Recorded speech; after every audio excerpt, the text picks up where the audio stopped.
আসসালামু আলাইকুম। ভাই বলেন তো আমার কি দোষ? এই যে 22 ফেব্রুয়ারি নির্বাচন হবে কি হবে না, আমি বারবার বলি যে আমি কনফিডেন্ট না। আমি তো বলি না নির্বাচন হবে না, আমি বলছি হবে কি হবে না এটা নিয়ে আমি, নির্বাচনটা যে হবে এটা নিয়ে আমি কনফিডেন্ট না। এটা আমার কি দোষ? এই যে আসিফ মাহমুদ সজীব ভুঁইয়া, আমি কয়েকদিন ধরে বলতেছি না, আরো 2 সপ্তাহ আগে থেকে বলতেছি, লক্ষণ তো মাঝে মধ্যে এরকম হয়। যদিও মেজর আখতারুজ্জামান নতুন জামাতে যোগ দেওয়া, উনি আমাদের এখানে অতীতে এসে গতকাল কেউ বলে গেছে যে না জামাত নির্বাচন থেকে সরবে না, এগুলো ষড়যন্ত্র, হ্যান ত্যান ভুয়া কথা। আসিফ মাহমুদ সজীব ভাই তো ওনাদের লোক, সেই লোকই তো এখন চট করে বলে বসলো যে দরকার হলে ধামাচাপা দেওয়া জানতেন, নির্বাচনের দরকার নেই, হ্যাঁ নির্বাচন 2-4 মাস পিছায় যাক, বলছে না? দেখেন, শোনেন একটু।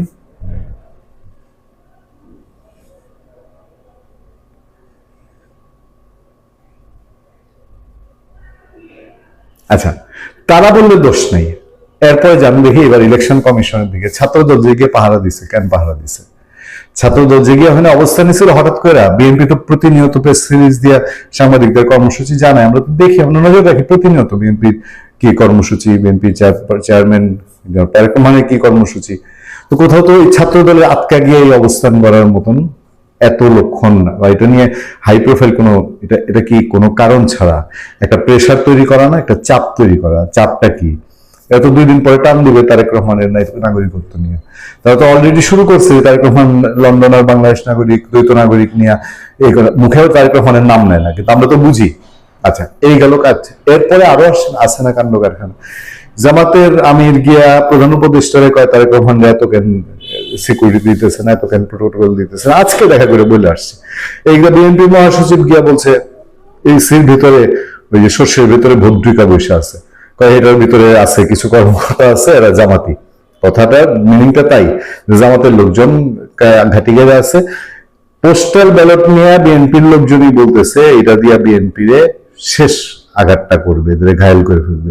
ইলেকশনে ভোট কেন্দ্রে পাইছেন 5,000, আর যদি পরে দেখেন যে না আমার ভোটের চেয়ে বেশি কেউ পায়ে ফেলছে, এখন পোস্টাল ব্যালট নিয়ে কি হচ্ছে, এটা কে করছে, মেকানিজমটা কে করছে?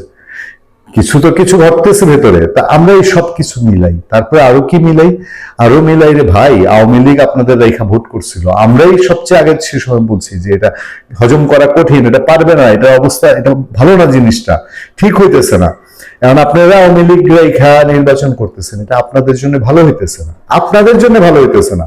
এখন বিএনপি বাইরা মন খারাপ করে, আমরা যখন নির্বাচন নিয়ে দুদুলমনতায় থাকি। আজকে গয়েশ্বরচন্দ্র রায় মোটামুটি গয়েশ্বরদা একটু রাগ করে কয় তোমরা দোষী, আমরা নাকি দোষী? আমরা ইউটিউব, সোশ্যাল মিডিয়া, এরা আর কিছু মেইন স্ট্রিম মিডিয়া আছে, এরা এই হাইপ তুলে রাখে, ইলেকশন হবে কি হবে না, 21 তারিখ থেকে গণসংযোগ শুরু হয়ে যাবে, আর কোনো কনফিউশন নেই।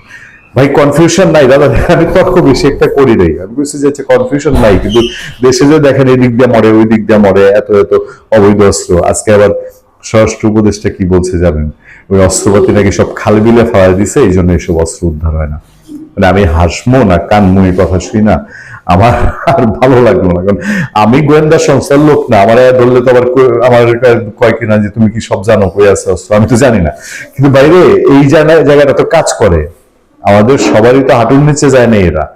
এটা বাংলাদেশের মানুষ তো বুঝে যে কোন ভাইয়েরা কি জিন্দাবাদ স্লোগান দেয়, আর কারা বলে যে ওই যে গাড়িতে বসে গোপালগঞ্জে বলছিল না AK-47 রেডি রাখ, ঢাকায় গিয়ে দেখামু সব। তো এগুলা কোথায় আছে জানি, সার্বিক সার্কামস্টেন্সেস মিলায়া আরো আছে। সাংবাদিকতা করি এত বছর ধরে, কিছু তো সোর্স থাকে না, সব দলেই আছে, সব দলেই আছে। কিছু কিছু দেশে, বিভিন্ন দেশের খোঁজ খবর রাখার লোক আছে, কিছু তো আওয়াজ পাই। একেবারে যেটা ভাবছেন যে সোনার গালিচা, হ্যাঁ একেবারে ফুলের ফুলের লাল গালিচা তৈরি, ব্যাপারটা আসলে সেই জায়গায় না। এই জন্যে কনফিডেন্ট পাই না যে 22 ফেব্রুয়ারি নির্বাচন হবে কিনা। ভালো থাকবেন, সুস্থ থাকবেন। আপনাদের সাথে আমি আতিক রহমান, পূর্ণিয়া।